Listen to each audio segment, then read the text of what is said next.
আসসালামু আলাইকুম রহমতুল্লাহ। প্রিয় দর্শক, নাশকতার আশঙ্কায় 6 জেলায় সেনা মোতায়েন নির্দেশ। চলুন বাংলা ট্রিবিউনের মাধ্যমে পুরো বিস্তারিত ঘটনা জেনে নিই। দেশের কয়েকটি গুরুত্বপূর্ণ জেলা ও মহানগর এলাকায় আইন শৃঙ্খলা পরিস্থিতি স্বাভাবিক রাখতে এবং সম্ভাব্য নাশকতা ঠেকাতে ইন-এইড টু সিভিল পাওয়ার এর আওতায় প্রয়োজনীয় সংখ্যক সেনা সদস্য মোতায়েনের নির্দেশ দিয়েছেন স্বরাষ্ট্র মন্ত্রণালয়। রবিবার 22শে জুন স্বরাষ্ট্র মন্ত্রণালয়ের রাজনৈতিক 2 শাখা থেকে জারি করা এক চিঠিতে সংশ্লিষ্ট জেলা প্রশাসকের এ নির্দেশনা দেওয়া হয়।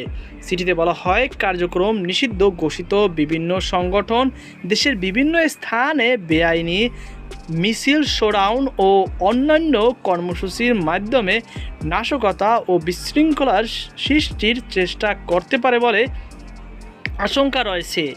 এর ফলে সার্বিক আইন শৃঙ্খলা পরিস্থিতি অবনতি এবং জানমালের ব্যাপক ক্ষয়ক্ষতির সম্ভাবনা রয়েছে।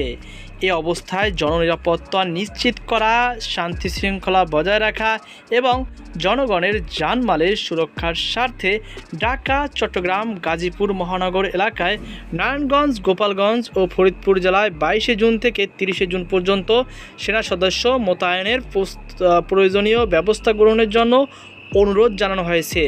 স্বরাষ্ট্র মন্ত্রণালয়ে ওই চিঠিতে বলা হয়েছে, সংশ্লিষ্ট জেলা প্রশাসকদের চাহিদার ভিত্তিতে এই সিদ্ধান্ত নেওয়া হয়েছে। চিঠির সঙ্গে ঢাকা, চট্টগ্রাম, গাজীপুর ও গোপালগঞ্জ জেলা প্রশাসনের পাঠানো সেনা মোতায়েন সংক্রান্ত চাহিদাপত্রও সংযুক্ত করা হয়েছে। স্বরাষ্ট্র মন্ত্রণালয় সূত্রে জানিয়েছে, সাম্প্রতিক সময়ে নিষিদ্ধ ঘোষিত সংগঠনগুলোর কর্মসূচিতে কেন্দ্র করে উদ্ভূত পরিস্থিতি বিবেচনা নিয়ে আইন শৃঙ্খলা রক্ষাকারী বাহিনীর পাশাপাশি সেনাবাহিনীকে মাঠে রাখার সিদ্ধান্ত নেওয়া হয়েছে। তবে সেনা সদস্যরা বেসামরিক প্রশাসনকে সহায়তার অংশ হিসাবে দায়িত্ব পালন করবেন।